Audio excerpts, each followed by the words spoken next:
প্রতিটা যুবকের কাছে অনুরোধ, বন্ধু আখলাক ভালো রাখো, চরিত্র সুন্দর করো, জিনা ব্যভিচার মদ জুয়ার আড্ডা ছেড়ে দাও, মোবাইলের অস্থির ছবি নর্তকীর দৃশ্য দেখা এটা বন্ধ করে দাও। বাপ সমবয়সী বন্ধুর লগে থেকে পারতা না, একলা সিদ্ধান্ত নাও যে আমি ছেড়ে দেব, আমার বন্ধু ডানে বামে কেউ না ছাড়ুক, আমি একলা ছেড়ে দিলাম, দেখবে ইনশাআল্লাহ জীবন ভালো হবে। আল্লাহ আপনি আমার দিলের মধ্যে তাকওয়া দেন, আল্লাহ আপনি আমার দিল বিশুদ্ধ পবিত্র করে দেন। আনতা খায়রু মান যাক্কাহা, আপনিই তো হচ্ছেন সর্বোত্তম পবিত্রতাকারী। আনতা ওয়ালিয়ুহা, আপনি তো হচ্ছেন নফসের মালিক। ওয়া মাওলাহা, আপনি তো হচ্ছেন জিন্দেগীর মাওলা। আপনি ছাড়া তাকওয়া দিবে কে? আপনি ছাড়া হেদায়েত দিবে কে? মাওলা আল্লাহুম্মা আসলিহ লি শা'নি কুল্লা ওয়ালা তাকিলনি ইলা নাফসি তারফাতা আইন। রাসূলের দোয়া, আল্লাহ আপনি আমার জিন্দেগিটা ঠিক করে দেন, আমার রাত ঠিক করে দেন। কোন কুত্তাও তোরে দেখতে চায় না বেনামাজি। ফজরের নামাজ যে পড়ে না, আল্লাহর কসম আমি কিতাবে পড়ছি, তারে শুকর শুকর তাকে ঘৃণা করে, থুতু মারে থুতু মারে থুতু মারে। শুকর আল্লাহকে বলে শুকর, আল্লাহকে বলে আল্লাহ আমি চোখ মেলতেছি, তবে তোমার কাছে ফরিয়াদ, ফজরের নামাজ পড়ে নাই এমন কোন বেঈমান যেন আমার চোখে না পড়ে। 365 দিনে খোদার 1 বছর কোনদিন ফজরের নামাজ পড়লা না, অথচ তোমার মা বাপ জীবিত ঘরে আছে, ওরাও তোমারে কোনদিন ডাকলো না। এভাবে প্রতিটা ভোর তোমার জীবন থেকে সেজদা ছাড়া চলে যায়, অথচ কিতাবের মধ্যে আছে সকালবেলার কুত্তা আল্লাহর কাছে বলে মাওলা এই চোখে যেন আমি প্রথম কোন বেনামাজিকে না দেখি। যুবকের সেজদা আল্লাহর আরশ কাঁপা ওঠে। নওজোয়ান সেজদা দিলে আল্লাহ আরশ আজিম থেকে বলে, যুবক তুই আমারে সেজদা দিলি, যা ওয়াদা দিলাম হাসরের ময়দান আমি তোরে আমার আরশের ছায়া দেব। বাহ বাহ, তোরে আমি পাশে বসাবো নওজোয়ান, তুই স্টেজে বইবি, স্টেজে স্টেজে বসো, বাকিরা তাকায় দেখবে বাপরে আমগো এলাকার হেতে দি বাদশাহ। আল্লাহ তৌফিক দান করুন। নামাজ আমারে পড়তেই হবে, এবার যত কষ্টই লাগুক, যত ক্লান্তি লাগুক, আমাকে পড়তেই হবে। সুদ ঘুষ মিথ্যা হারাম রোজগার আমার ছাড়তেই হবে। এবার আমার সামনে বাকি সবাই লক্ষ কোটি টাকার মিলিয়ন মিলিয়ন টাকার মালিক হয়ে যাক, কিন্তু আমার যেহেতু অনুমতি নাই, আমি এটা যাওয়া যাবে না। এটাই মুসলমান, এটাই জীবন, এটাই তাকওয়া। আল্লাহ তাআলা আমাদের কাছে এটাই চায়, বান্দা গুনাহ বর্জন করো, আমার হুকুম পালন করো, বিনিময়ে আমি আল্লাহর কাছ থেকে অনন্তকালের জান্নাত বুঝে নাও। রব্বানা আতিনা ফিদ দুনিয়া হাসানা ওয়া ফিল আখিরাতি হাসানা ওয়া কিনা আযাবান নার।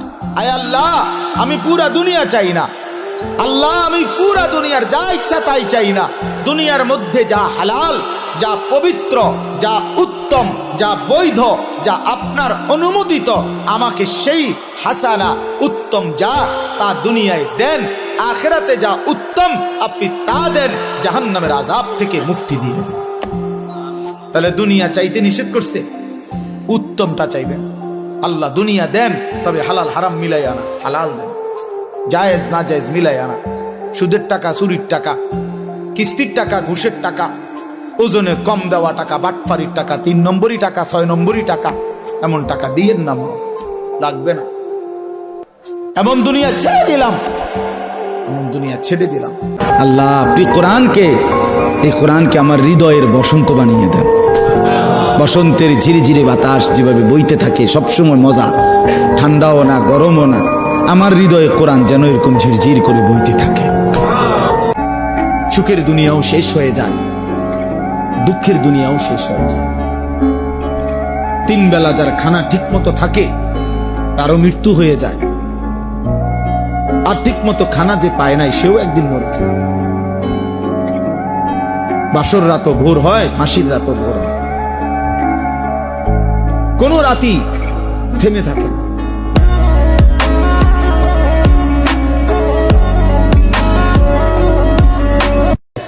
হাল ছেড়ে দিলে তো হালে ছেড়ে দিলেন, হেরে গেলে তো হেরেই গেলেন, ব্যর্থ হইলে তো ব্যর্থতা তো সহজ। স্রোতের সাথে ভাসে যাওয়া এটা তো সহজ, কিন্তু স্রোতের প্রতিকূলে বিপরীত দিকে দাঁড়ায়া থাকা একটু কঠিন।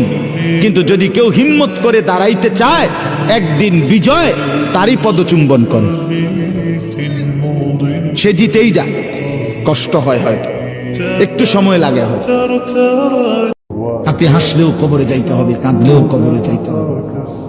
রাজপ্রাসাদের ওই অট্টালিকাতে যে থাকে সেও একদিন মরে যাবে, জীর্ণ কুঠিরে কুড়ে ঘরে যে থাকে সেও মরে যাবে।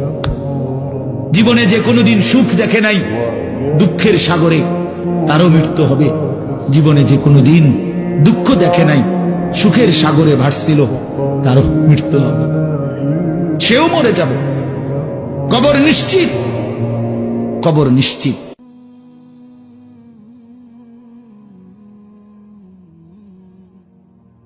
একটা বারো কলিজার মধ্যে কথা আসে নাই যে হায় এমন নীরব নিস্তব্ধ লাশ তো আমিও হয়ে যাব একদিন।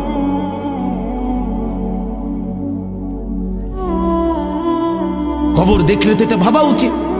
রাসূলুল্লাহ সাল্লাল্লাহু আলাইহি ওয়াসাল্লাম বলছেন, তোমরা কবর জিয়ারত করো। তোমাদের কবর জিয়ারত করলে তিনটা জিনিস উপকার হবে, তিনটা ফায়দা হবে। তুজাহিদু ফিদ দুনিয়া, দুনিয়ার প্রতি বিরাগ হবে, দুনিয়ার বিমুখতা আসবে, আখিরাতের ফিকির আসবে।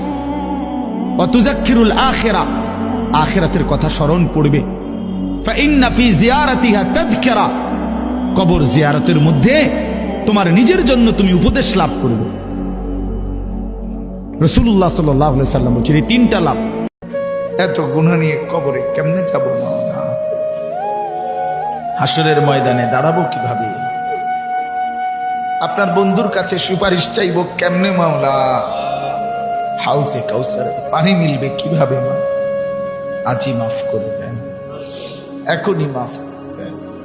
আল্লাহ বলছে আমার বান্দা যত বড় নাফরমানি করুক, করতে করতে যদি বড় থেকে বড় জুলুমও করে, কিন্তু তৎক্ষণাৎ যদি আমি আল্লাহকে স্মরণ করে আর আমার কাছে দুই হাত তুলে মাফ চায়, পিছনের গুনাহ যদি ছেড়ে দেয় আর করবে না, যদি ওয়াদা দেয়, খোদার কসম কোরআনে আছে, আল্লাহ বলেন বান্দা আমি পুরাপুরি 100% মাগফিরাত দিয়ে দেব, পুরা মাফ।